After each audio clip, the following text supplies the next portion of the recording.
Hey guys, I hope you all are doing well. I am Iram Jahan and welcome back to our channel Jahan Education Zone.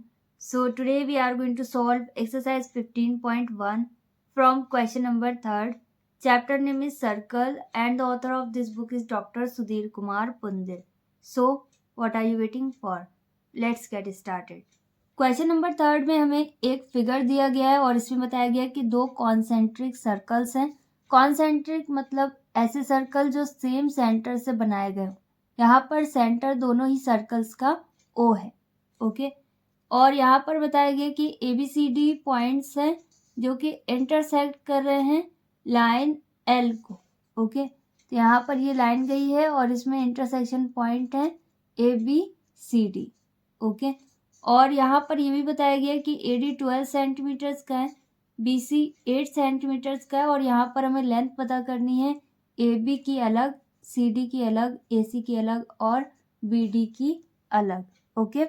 यहाँ पर figure में O से लेकर M तक एक line जा रही है, एक परपेंडिकुलर जा रहा है जो कि कोड BC और AD पर है. जब कभी भी इस तरीके की कंडीशन होगी हमेशा OM या कोई भी परपेंडिकुलर किसी भी कोड को दो इक्वल पार्ट्स में डिवाइड करेगा. ओके. जैसे यहाँ पर OM BC को दो इक्वल पार्ट्स में डिवाइड कर रहा है और इसके दो इक्वल पार्ट्स क्या हैं BM और MC. और इसी तरीके से OM यहाँ पर ये बड़ी वाली code that is AD. Okay. इसे भी दो इक्वल पार्ट्स में डिवाइड कर रहा है. पहला पार्ट है AM तक और दूसरा है MD तक. क्वेश्चन में हमें बताया गया है कि AD कितना है 12 सेंटीमीटर्स और BC 8 सेंटीमीटर्स है. तो AD कहाँ पर है? A से लेकर D तक ये है. ओके.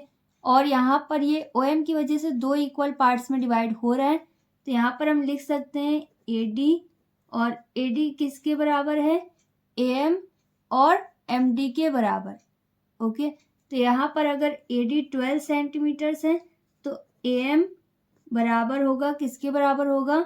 MD के बराबर या फिर DM के बराबर. और अगर ये दोनों पार्ट्स बिल्कुल बराबर हैं तो यहाँ पर AD टोटल 12 सेंटीमीटर्स का है तो ये दोनों अलग अलग कितने सेंटीमीटर्स के होंगे? 6 सेंटीमीटर्स के. ओके. तो यहाँ पर AM और MD ये दोनों ही कितने कितने सेंटीमीटर्स के होंगे? 6 सेंटीमीटर्स के. ओके. और जब दोनों को ऐड करेंगे तो क्या बन जाएगा? AD that is 12 centimetres. इसी तरीके से हमें बताया गया कि BC कितना है? 8 सेंटीमीटर्स. और BC किससे मिलकर बना है?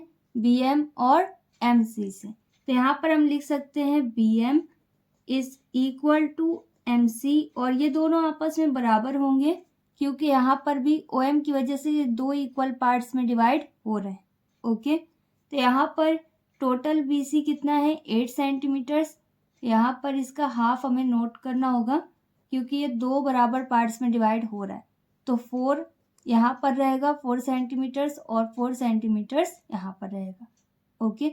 तो टोटल कितना हो जाएगा? 8 सेंटीमीटर्स जो कि BC है. अब यहाँ पर हमें पता करना है AB और AB किससे पता चल सकता है? AM से क्योंकि यहाँ पर हमने AM की वैल्यू पता की है और AM AB से मिलकर बन रहा है. तो यहाँ पर हम लिख सकते हैं देयरफॉर AM क्योंकि AM की वैल्यू हमें पता है और ये किसके बराबर है? किससे मिलकर बना है? AB और BM से. तो यहाँ पर हम लिख सकते हैं AB प्लस BM और AM की वैल्यू हमारे पास कितनी आई? 6 इक्वल AB वैसे रहेगा क्योंकि इसकी वैल्यू नहीं पता प्लस BM की वैल्यू हमारे पास कितनी आई? 4. ओके. अब 4 हम रिप्लेस करेंगे ये हो जाएगा 6 माइनस 4 इक्वल AB और 6 में अगर हम 4 माइनस कर दें तो हमारे पास क्या आ जाएगा? 2. तो यहाँ पर AB की वैल्यू हमारे पास आ गई. यहाँ पर हम नोट कर सकते हैं therefore AB is equal to कितने सेंटीमीटर्स का आया? AB 2 सेंटीमीटर्स का. अब इसी तरीके से हमें क्या पता करना है? CD और CD किसके साथ है? MD के अंदर है. इसका मतलब CM या फिर MC प्लस CD इन दोनों को मिलाकर क्या बन रहा है? MD. ओके. तो यहाँ पर MD की वैल्यू हमें पता है जिससे हम CD की वैल्यू पता कर सकते हैं. MD किससे मिलकर बना है? MC plus CD. MD की वैल्यू हमारे पास कितनी आए? 6 इक्वल MC की वैल्यू 4 प्लस CD हमें पता करना है, ये वैसे ही रहेगा। अब 4 हम रिप्लेस कर सकते हैं, ये नेगेटिव हो जाएगा क्योंकि ये पॉजिटिव है। इन दोनों को माइनस करने पर क्या आएगा 2। यहाँ पर CD की वैल्यू हमारे पास कितनी आई 2, तो हम नोट कर सकते हैं CD is equal to 2 centimetres. Okay, इस तरीके से आप सभी वैल्यूज पता कर सकते हैं। अब इसके बाद है AC, और AC किससे मिलकर बना है AB, BM और MC से। AC is equal to AC किससे मिलकर बना है AB प्लस BM और प्लस MC। AC की वैल्यू हमें पता करनी है, ये वैसे रहेगा। AB हमारे पास कितना आया, AB हमने अभी सॉल्व किया और हमारे पास कितना आया 2 सेंटीमीटर्स, तो यहाँ पर हम 2 नोट कर सकते हैं। प्लस BM हमारे पास कितना आया 4 और MC कितना आया, ये भी 4 है। तो यहाँ पर AC इज इक्वल टू कितना हो जाएगा 4 4 8 2 10। तो AC की वैल्यू हमारे पास कितनी आई 10 सेंटीमीटर्स, और इसे हम यहाँ पर भी नोट कर सकते हैं। इसके बाद हमें किसकी वैल्यू पता करनी है BD की, तो BD यहाँ पर किससे मिलकर बना है BM, MC और CD, इन तीनों से मिलकर बना है। ओके, तो इसे भी हम सेम वैसे सॉल्व कर सकते हैं जैसे AC सॉल्व किया था।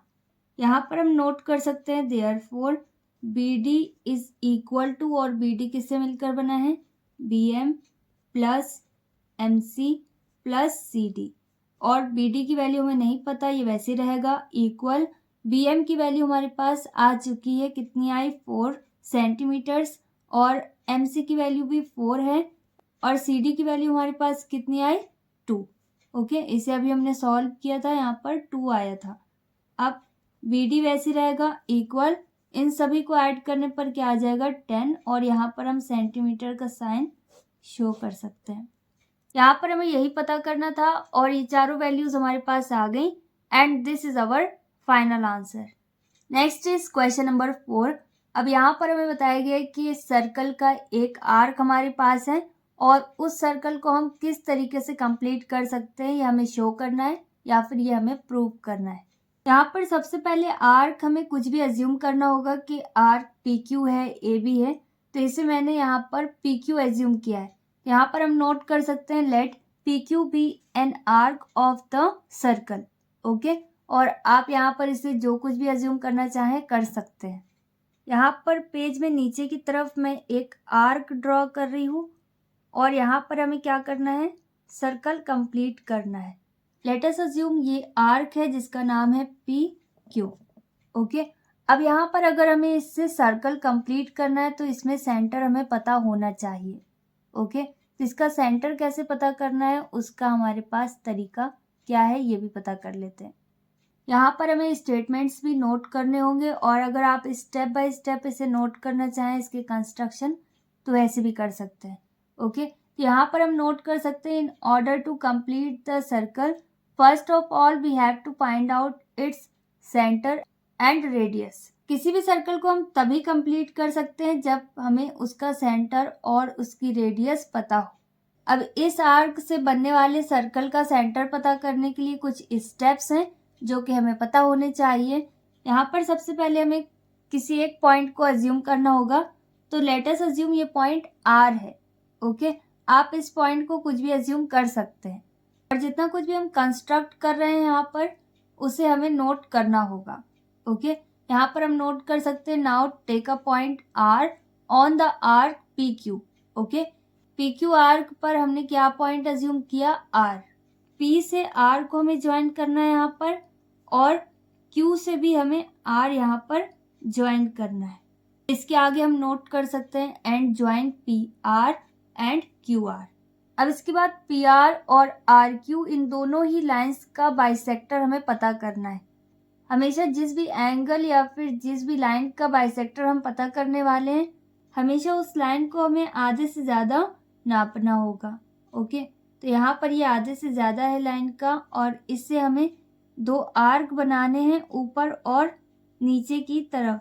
इसी तरीके से पॉइंट P से भी हम आर्क बनाएंगे ऊपर की तरफ और नीचे की तरफ।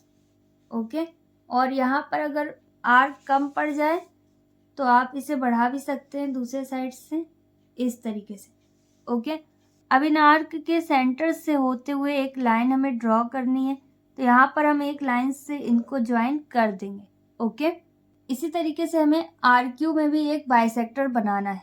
यहाँ पर भी हमें आधे से ज़्यादा लेंथ नापनी होगी और फिर यहाँ पर आर्क बनाना होगा। ओके, ऊपर की तरफ भी और नीचे की तरफ भी। ओके, और इसी तरीके से R से भी हम एक आर्क ड्रॉ करेंगे ऊपर और नीचे की तरफ। ओके, यहाँ पर भी दो इंटरसेक्शन पॉइंट हमारे पास आए, इनको मिलाकर एक हम लाइन ड्रॉ करेंगे और वो लाइन जिस जगह पर इंटरसेक्ट करेगी ये वाली लाइन को, उसी जगह पर यहाँ पर सेंटर होगा सर्कल का। ओके, यहाँ पर हम इस तरीके से लाइन ड्रॉ कर सकते हैं और इसके आगे इसका स्टेप हो जाएगा draw the perpendicular bisectors of PR and QR respectively. Okay, यहाँ पर इसके बाद हमने क्या किया, PR और QR इन दोनों से परपेंडिकुलर बाइसेक्टर ड्रॉ किया। ओके, अब यहाँ पर बाइसेक्टर्स जिस पॉइंट पर मीट कर रहे हैं इसका कुछ नाम अज्यूम करना होगा, तो लेट अस अज्यूम ये O है। यहाँ पर हम नोट कर सकते हैं let these perpendicular bisectors intersect at point O। Perpendicular bisector का इंटरसेक्शन पॉइंट मैंने यहाँ पर O एज्यूम किया है, आप इसे जो कुछ भी एज्यूम करना चाहें कर सकते हैं, क्योंकि सेंटर से सरकमफ्रेंस के किसी एक पॉइंट को ज्वाइन करने वाली लाइन रेडियस कहलाती है। ओके, तो यहाँ पर OP किसके बराबर है, OR के बराबर और OQ के बराबर। ओके, तो इसे भी हम नोट कर सकते हैं। यहाँ पर हम नोट कर सकते हैं then OP is equal to, OP किसके बराबर होगा, OQ के बराबर। ओके, और ये OR के भी बराबर रहेगा।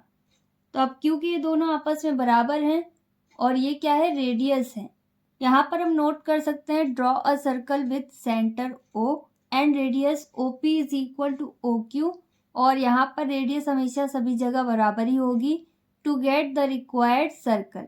अब आप यहाँ पर चाहे OP तक डिस्टेंस मेजर करिए या फिर O से R तक डिस्टेंस मेजर करिए या फिर O से Q तक, सभी जगह सेम ही रहेगा। और यहाँ पर ये डिस्टेंस मेजर करने के बाद ये सर्कल आपको इस तरीके से ड्रॉ कर देना है, तो ये सर्कल आपका कंप्लीट हो जाएगा। ओके, तो यहाँ पर हम इसे इस तरीके से ड्रॉ कर सकते हैं।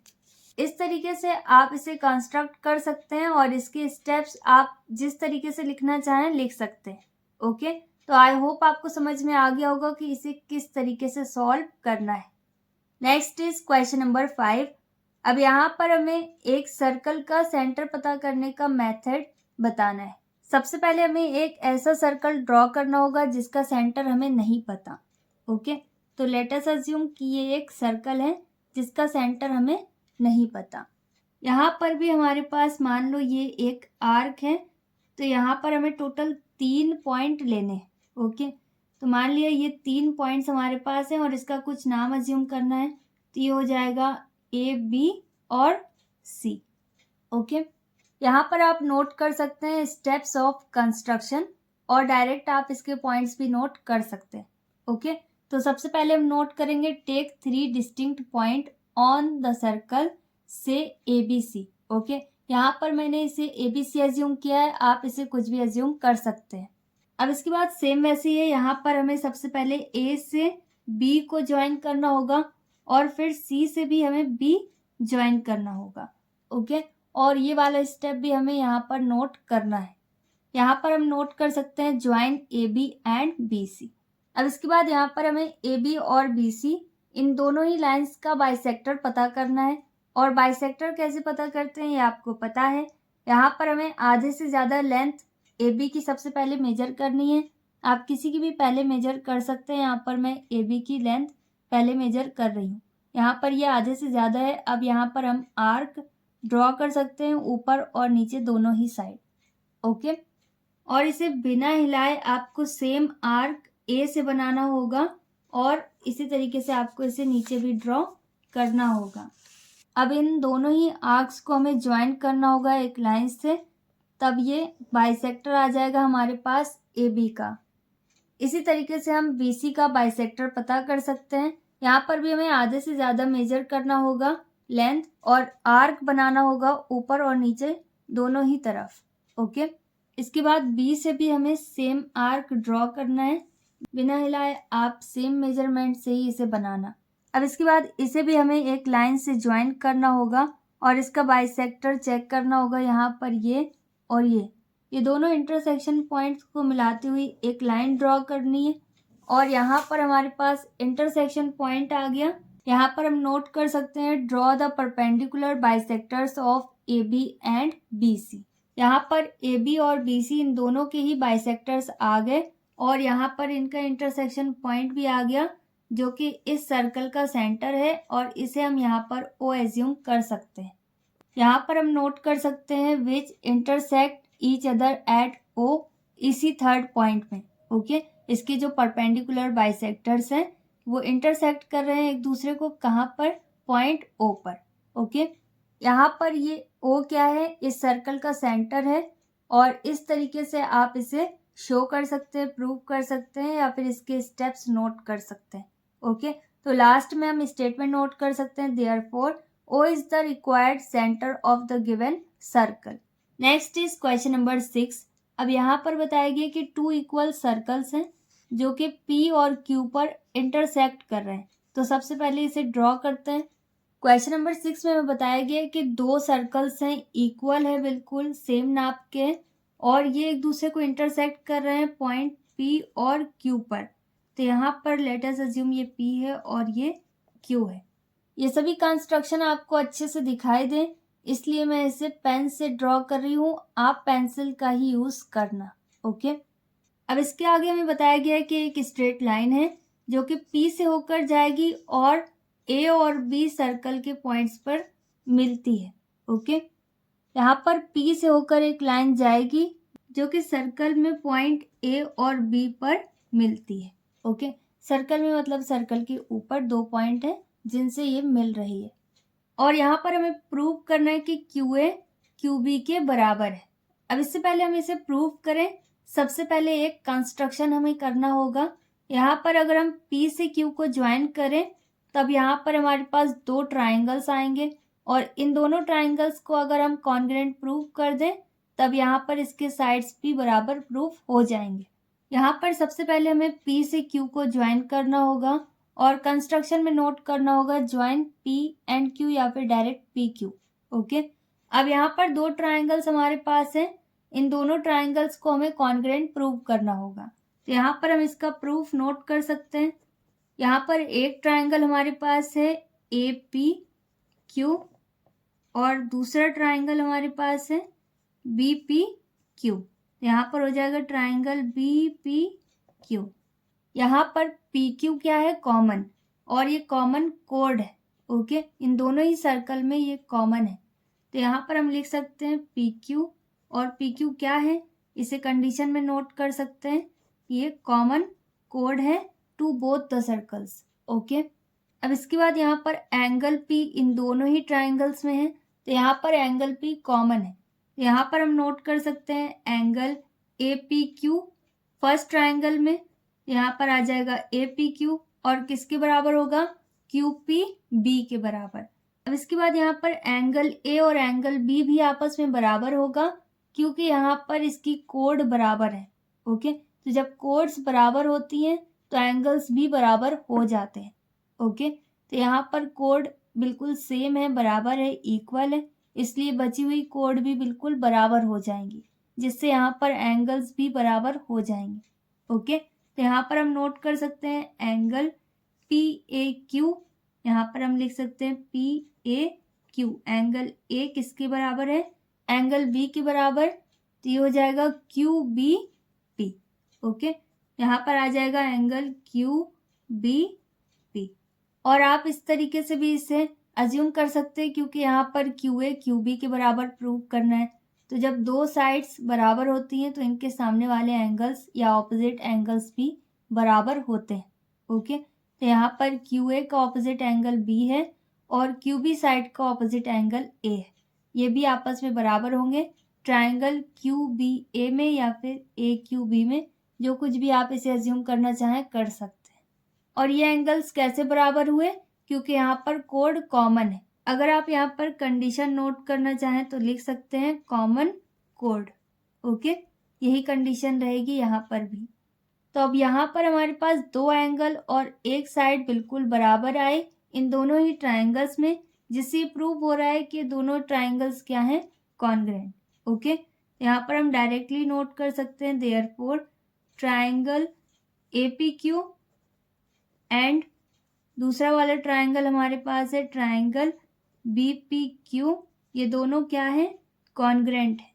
ओके, और अगर आप यहाँ पर क्राइटेरिया नोट करना चाहें तो भी करेक्ट है। यहाँ पर क्राइटेरिया कौन सा है, एंगल एंगल साइड। ओके, अब यहाँ पर क्योंकि ट्राइंगल्स कॉन्ग्रुएंट प्रूव हो गए तो यहाँ पर इनके बचे हुए पार्ट्स बराबर प्रूव हो जाएंगे। कैसे बराबर प्रूव होंगे, बाय CP/CT। यहाँ पर हम देयरफॉर का साइन बना सकते हैं और लिख सकते हैं QA is equal to QB, और इसकी कंडीशन क्या है, by CP/CT corresponding parts of congruent triangles are always equal। यहाँ पर हमें यही प्रूव करना था, ये प्रूव हो गया और एक्सरसाइज 15.1 हमारी कंप्लीट हो गई। अगर आपको इसमें कहीं पर कोई भी डाउट है तो वीडियो को रिवाइंड करके देखिए और प्रैक्टिस कीजिए। जितना ज़्यादा आप प्रैक्टिस करेंगे उतने अच्छे से आपको सारी चीज़ें समझ में आएंगी। That's all in this video. Will meet in our next video very soon. Till then stay happy, stay tuned, stay connected, take care, bye bye।